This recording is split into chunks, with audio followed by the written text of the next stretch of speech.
Hello friends, welcome back to my YouTube channel. I am Manav Patel a चिरकुट कवि। आप सभी का मेरे चैनल में बहुत लंबे समय के गैप के बाद स्वागत करता हूँ। तो हम आज के पोएम का शीर्षक है चक्रव्यूह भेदन, अभिमन्यु वध। तो पिछली दो पोएम में हमने देखा कि कैसे कृष्ण भगवान ने अर्जुन को युद्ध के लिए तैयार किया, गीता का ज्ञान दिया, और दूसरे पार्ट में हमने देखा कि कैसे भीष्म पितामह का वध हुआ। तब उससे आगे अब भीष्म पितामह के वध के बाद गुरु द्रोण कौरव दल के अगले सेनापति बन चुके हैं। कर्ण की भी रणभूमि में वापसी हो चुकी है और अब गुरु द्रोण चक्रव्यूह गढ़ने का आदेश देते हैं। उसकी कहानी मैं आपको कविता के रूप में सुनाऊंगा। तो चलिए शुरू करते हैं।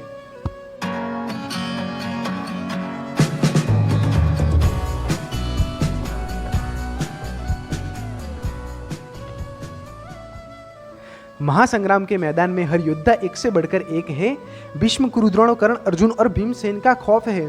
बुद्धि तर्क लड़ने वाले कृष्ण, शकुनी दोनों दल के पास है। भीष्म की शीर्षैया के बाद गुरु द्रोण अगले सेनापति है। कर्ण की भी वापसी अब रणभूमि में मौत का तांडव निश्चित है।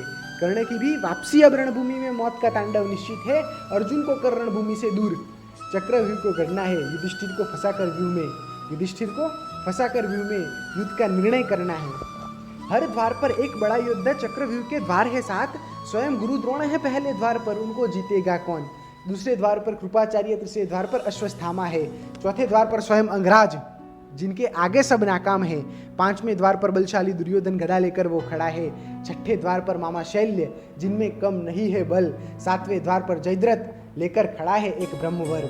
भेदना आसान नहीं है चक्रव्यूह को, सब एक से बढ़कर एक है। अर्जुन को ले चला सुशर्मा रणभूमि से दूर, अब भेदेगा कौन चक्रव्यूह को। ये देखकर चिंता बढ़ रही पांडव दल में। इतने में पीछे से एक आवाज आई, हे ज्येष्ठ पिताश्री। आत्मसम्मान था जिसमें बहुत बड़ा कुछ करने की थी चाह, बड़ी आंखों में था जोश जुआनी का, तेज था चेहरे पे सूरज सा, रग रग में बसा था माँ पांचाली का बदला। व्यू भेदन को आया था 17 साल का लड़का, सीखा माँ के पेट में ही भेदना चक्रव्यूह। उसका प्रदर्शन करेगा आज अभिमन्यु।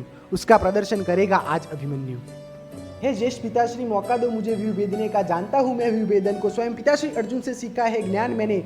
शत्रु दल अगर आज जीता तो क्या मुंह दिखाऊंगा मैं पिताजी को। अभिमन्यु, अगर जानते हो तुम व्यू भेदना तो आगे बढ़कर प्रहार करो। वेद के चक्रव्यूह लौट आना तुरंत तुम। पीछे खड़े हम सब है, ना बंद होने देगे द्वार को। अब अभिमन्यु करता अगवाई पांडव दल की, शंखनाद वो करता है। कौरव दल में मची हलबली, कौन ये वीर का पुत्र है। शुरू हुआ विभेदन तो आज का अभिमन्यु काफी घातक है। जयद्रथ के पास था एक वर जिसका उपयोग इसने आज किया है। एक दिन आएगा जिंदगी में 5 पांडव मिलकर भी ना हरा पाएंगे।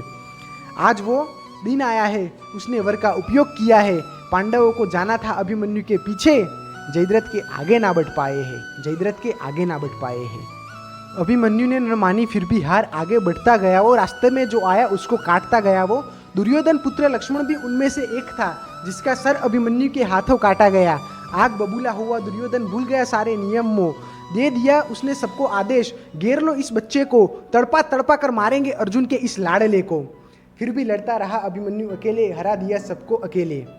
फिर टूटा उसका रथ तो पहिए से लड़ा वो। कृष्ण की भी माया का नाम पार है। चूहा बनकर आए, कुतर गए उसके रक्षा कवच को।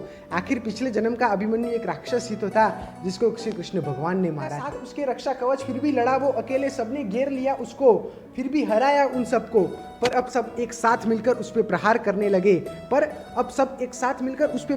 लगे। अभिमन्यु को तड़पाने लगे। जीत थी अभिमन्यु की, चाहे कितनी भी हो तकलीफ। भीख न मांगूंगा मैं मौत की, सब चला रहे तलवार छुरी उसके बदन पे। बेचारा दर्द सहता रहा पूरी हिम्मत से। बड़ी बेरहमी से मारा उस बेचारे को। न होगा उसके शरीर का एक भी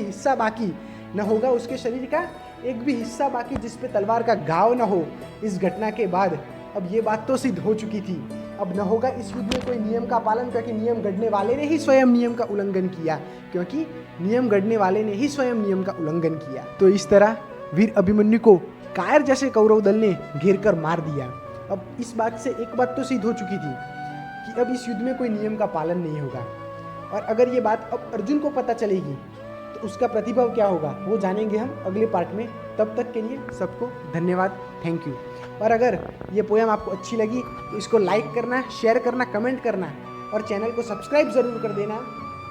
और मेरा इंस्टा पे भी आईडी है जिसका लिंक मैंने नीचे डिस्क्रिप्शन में दे रखा है, जिसमें मैं आए दिन छोटे मोटे पोएम, रील, शायरी अपलोड करता रहता हूँ, तो आप जाके उसे भी फॉलो कर सकते हैं जिसका लिंक डिस्क्रिप्शन में है। तो once again thank you for the listening.